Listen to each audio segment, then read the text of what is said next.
Everybody, welcome back to the Spurs 9501 podcast. This is Ray in London. I've got Hadi, who's a football data analytics expert, which I'll let him explain what he does. So, Hadi, welcome to the show. Nice to have you on board. Yeah, thanks for having me. Yeah, I'm Hadi. I am currently a doctoral student here at ETH Zurich in Switzerland, working on my PhD from 2022, from January. So it's almost 1 year and a half so far. And before that, I was a football data scientist consultant, freelancer for the Dutch Football Association, working with their performance and technology department. And also before that, I did my 1 year thesis for them with the same people, let's say. And that's usually how it works. Usually in football, you know some people and you know them through some other people, and then it's a closed network. But then when you are there, then maybe you can keep working and continue growing your career. Excellent. Well, it's really great to have you on board. We wanted to do a special session where our viewers could understand a bit about football analytics, data science, how data science is applied to football, etc. So just for our viewers, can you let them know in very high level what data science is and how it's applied to football? Yeah, true. So I think the first attempts goes back to, I think, 1960s, when in the UK, Charles Reeve, the person who was basically attending football matches, he had a pen and paper, just trying to take notes, for example, from where on the pitch a player passes the ball and how the sequence of passes go, and to come up with some statistics on or conclusions on whether there is any relationship between having short number of passes in a sequence and the success rate of them, like scoring a goal or not. But I think that with more access to the data in the maybe last 2 decades, we have more access to the video footage, we have more statistics, or we have more granular data like what we see on, which is called event data. Basically, all the actions that players take on the ball are recorded by companies, data providers. For example, if there is a pass, where on the pitch, with the exact coordinate, what's the outcome, which player from which team took that action. And this data is collected. It's basically shipped to the media outlets that you can see them maybe on Sky with the statistics that they show, or even to the clubs or to the news agencies. And there is also another source of data, which is called tracking data. Basically, all the players who are on the pitch are tracked, their coordinates from, depending on the camera, whether it's 25 frames per second or like 10 frames per second. You have basically all the players and the ball over the course of the match. And there is also another source of data that's partial tracking data, basically relying on the TV footage. You don't have all the players on the TV footage, but only the ones that are visible, and you have their coordinates and tracking them over the course of the match.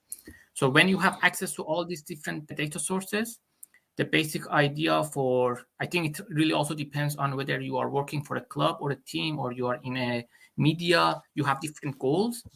And let's assume we are working in a club and in a team. The goal is to win the next match. And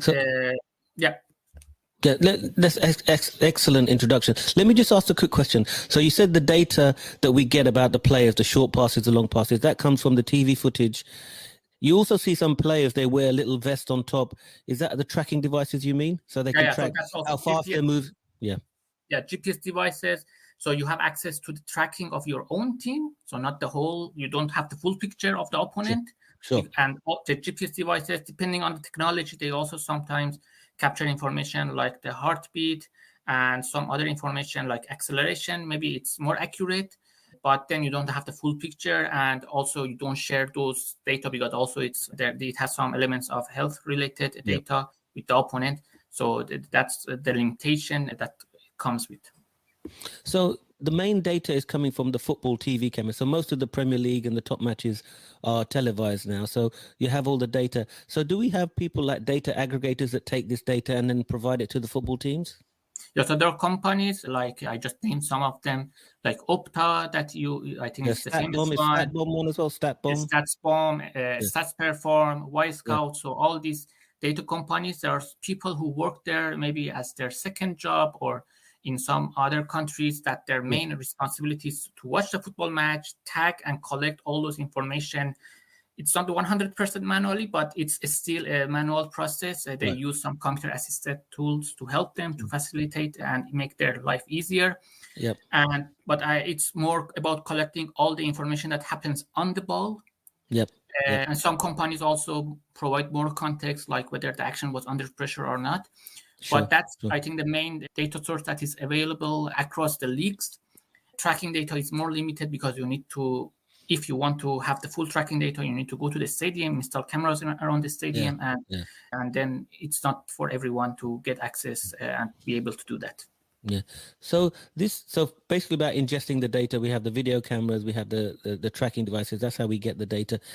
In terms of a bit of context, is this only the top Premier League European clubs that do it, or is it just normal for all the Championship and all the clubs to do this now? Which type of clubs are doing this data analysis? So I think a lot of clubs have access to third-party solutions. So they don't get maybe the raw data, maybe they don't have the resources inside the club for people who be able to work with the data. But the same companies that I mentioned, they also provide like dashboards, like a software solution that you just get a subscription per account. And then people, video analysts or performance analysts in the clubs can just log into the dashboard and see some maybe built-in reports, some plots that are just fixed. And so it's a general for the clients that the company is providing the solution. But if some clubs want to have some customized solutions, depending on their own philosophy or how they maybe define some metrics themselves, and they think that it should be like that, and maybe they don't want to share it with other clubs, so they don't want it to be ending up in a general solution. So then they need to get access to the raw data from the company that is providing it, and then have a data department inside the club with some people to just build in their own in-house customized solution. Okay. And there are some clubs in the UK, I know, City Football Group, I think, is one of the famous ones. Liverpool, recently Manchester United announced that they have hirings for data scientists, football data scientists. Chelsea Football Club. So there are clubs that if you just maybe search on LinkedIn, you will see some people with those titles working in those clubs. So I think that's the indication how I also know. So basically, hopefully in a few years, we'll see you, Hadi, working at one of these top clubs, I hope, in the UK. Yeah, we will see. Let's see. So once the data is ingested from the third parties, etc., is this where the data scientist comes in now to manage that data, look at that, process it, analyze it, and give some feedback to the coaching team? Is that how it works? So I think where does the data scientist fit into this? It can be like that. So it can be like that you have some people who are data scientists who get the raw data from the data provider, and then they just come up with some small applications on their own personal laptop and then export some reports. But maybe the proper way to do it is to really have some people like data engineers to really set up the data infrastructure, that you have a proper pipeline. When a match is done, the data is, let's say, digested and into the database that you have. And then based on that database, really you build different applications. So I think that's a proper way. So you have really data engineers for that. But a lot of clubs that I know, they maybe have one person who is responsible for data engineer and data scientist talking to the coaches. So it makes maybe difficult for that person really to do different tasks altogether. And also the efficiency is, Yeah, no, I understand. So in terms of, give us some idea of the types of things that a data analyst will look at when he's reviewing the performance of the team. What type of parameters would they look at? Like, is it short passes, long passes, tackles? Give us some idea around that, please. Yeah. So I think so assuming that you just started as a data scientist in a club or a team, the best, I would say, use case to start with, or the easy hanging fruit, is to go for the player recruitment. Because that's where you can demonstrate the financial benefit of the decision you make. If it goes right or wrong, you will see with numbers clearly. And that's easier to, convince maybe the board or people who are upper to see the value. It's easier with numbers. So player recruitment, finding talents through data, I think, combined with the video.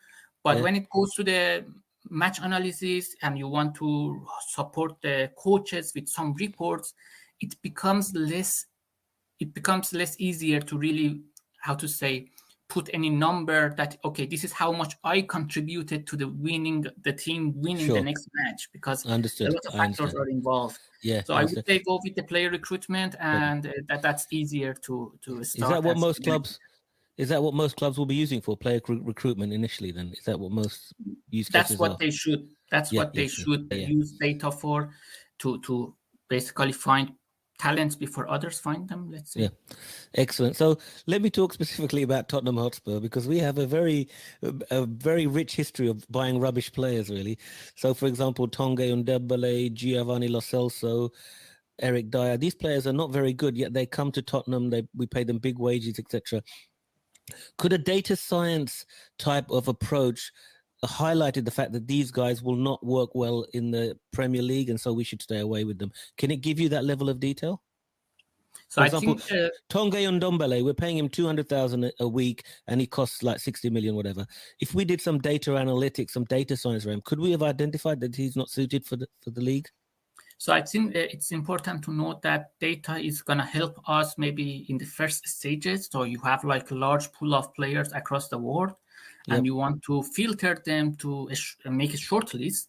Yeah. And then from the short list, you know that the data that we have is going to capture only maybe on the pitch performance. Yes. And there are a lot of other things happen, like mental aspects that are not in the data. Maybe they can be reflected in the performance that we see on the pitch, but it's not something that directly the data companies are capturing. So I think the data helps us to make that short list based on some KPIs that we find useful, depending on how our team wants to play. So this is something we define, and then through the data, we can basically make that short list. Let's say we come up with the top 20 players based on the KPI that we have.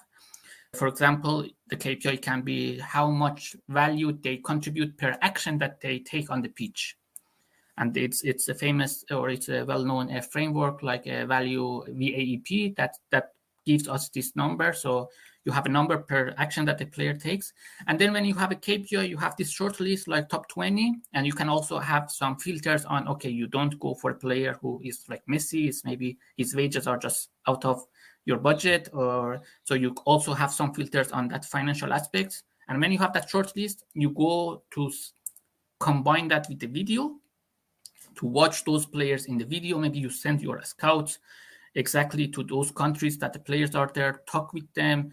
And then there are other aspects. I'm not really an expert in how you evaluate players from their mental aspects, or how they can cope with transitioning to a new country, maybe if English is not their native language, or how they cope with that. So I think that's why it's a difficult, really, a task or player recruitment. It's not. If it was just only data, I would say probably third-party solutions would just solve the problem.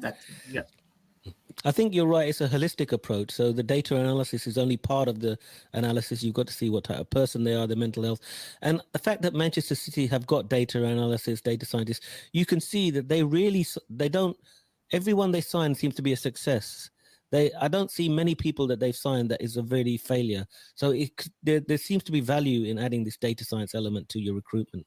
Yeah, I don't know behind the scenes how exactly they are working, with how much data they are using in their recruitment, because it's not really something public. Sure. And because I don't know, so I don't comment on that. So how exactly it works. Sure. Yeah. So from what I'm gathering from you, Hadi, is mainly it should be used for player recruitment at this stage, and maybe a little bit of in-game management and player performance during the matches. So I would say it really depends on if you are in a club. Yes, player recruitment, I would say it's the first thing to go. If you are in a federation, player recruitment maybe doesn't make sense, because maybe there you go for maybe player scouting. So you look for maybe players who you can play for your team, but they are maybe in other leagues, or they have born in other countries, but they can legally play for your team. And you want to use data for that. But maybe it becomes less obvious, and more it goes to how you can help the performance analyst and video analyst because I also want to highlight that there are people who who their title is video analyst, and what they do in a team, let's say in general, is that they get during the match, they are in the stadium and they are collecting data manually based on the KPIs that is important for the coach. For example, the coach says, tag all the, let's say, moments that we had a high press on the opponent, and also whether it was successful or not. And then, for example, let's say success is within 5 seconds, we won the ball back. And then you have, or you can easily jump into all those moments in the video because you have basically annotated them. And this is like one job the video analysts do. And data here can help maybe to automate this part, because when you have the tracking data, you have event data, maybe you can save the time of the video analyst and say, okay, I will build the pipeline, I will get the raw data with exact definitions. We can just find and detect all those moments. And then you don't need to, for each new match, you will go to the stadium and collect the same data. Maybe what we also provide with the automated is going to be maybe better because the definition is clear, it's less maybe subjective and prone to error, human error while coding that. So helps the video analyst to save time and maybe also be able to build some KPIs on those statistics or data that they were tagging manually. Sure. Some of our viewers may not be familiar with the term data science. Could you just give a very high level an overview? I know it's difficult, but can you just give a view of what data science is all about? Is it easy or not? If it's not possible, no, it's easy. So because I also did my master's in data science, but I would say is that if you have a data set, and it can be anything, it can be just in an Excel file, so it can be just as easy as you were working before. So data set is just a lot of data that you have about, different. It can be in a table, it can be a set of images, or it can be just a video. And if you're analyzing that using any method, it's data science, I would say. Maybe you were doing data science before the term data science was well known on the internet. And that's how I define it. Maybe that's my understanding so far. So so it's I don't say it's a new. There are some new methods that have been used in data science, and also because of the new technologies helped us to capture more data in the recent decades. That's why we have access to more data, and maybe the advancements we saw in like deep learning and machine learning and like ChatGPT, all them. So new methods, new data, and also we had more access to the computation power compared to maybe 2-3 decades ago. That's why it's like we came up with the term data science. But that's my simple definition of it. You have a data, you are analyzing it. Is science. Makes sense. Definitely makes sense. Now, just before we finish off, basically what we've spoken about is data analytics, data science regarding the player side of things. What about in terms of the fans what they feel about the club and what they're doing? Is there a potential that we could use data science to see how the fans are, fan engagement? So I know that some clubs wanted to look into their social media and try to segment the fans that they have to get a better view of, okay, for example, if I am a club in, let's say, Germany, where are my fan base across the world? And for example, I know a case that the club just did this project and they came up, okay, they have a huge fan base, I think, in Egypt. They were not aware of that. And they didn't expect that they should have fan base there. Why? Because they were not a really top level club in Germany.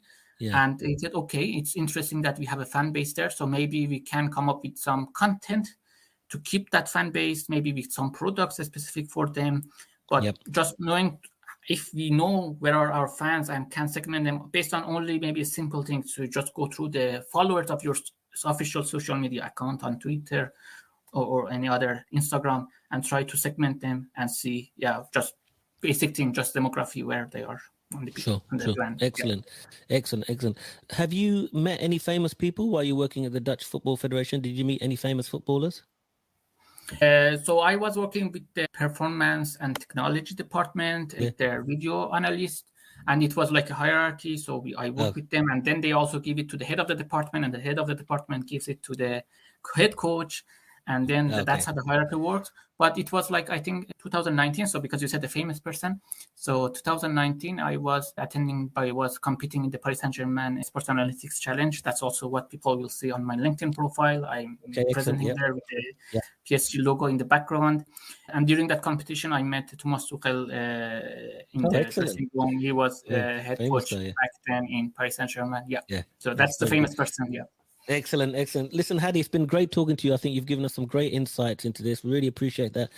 Do you have any social media handles or any social media that you want people? I'll put them in the description as well, but feel free to, I think the best way to contact me is via LinkedIn, and I will just give you my LinkedIn account. So you can put it in the description. And also some other links for people who want to start. I wrote some posts in the past months, how to start, how the career looks like in this field if you are thinking about becoming a football data scientist. And I think those posts can be very helpful. Excellent. So I've really enjoyed chatting to you. I'm sure our viewers are going to enjoy it as well, Hadi. So we hope to have you back, regularly on the show to talk about things and, just tell us how things are going. Is that okay? Yeah, fine. I think next season, probably with the new coach for Tottenham, things can go better. That's a good point. Let's finish on that point. What do you think? So basically, Tottenham Hotspur, listen to all this. So no manager, no director of football. The fan base is upset. No, probably European football next year. What does the data science say for Tottenham Hotspur next season?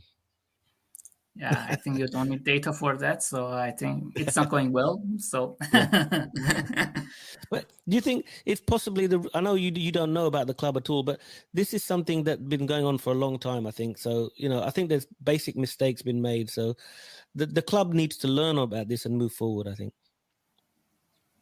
Yeah. Simple as that, really. Yeah. Yeah, true. And I don't know about whether they have any data department at Tottenham. I don't think they do. Maybe we should recruit you as a data scientist for Tottenham to help us. But I think they've made lots of bad signings and they haven't, and it's just caused a lot of issues. But there you go. True. Hadi, thank you so much for your time. I really appreciate that. And anybody, if you got any comments or about Hadi, please leave them in the comment section. We'll put his Twitter handle and everything, his LinkedIn profile into the description, and we'll hopefully be speaking to Hadi again. So Hadi, thank you so much, and we'll see you on the next podcast. Thank you. Thank you, and have a nice day. Bye-bye. Thank you.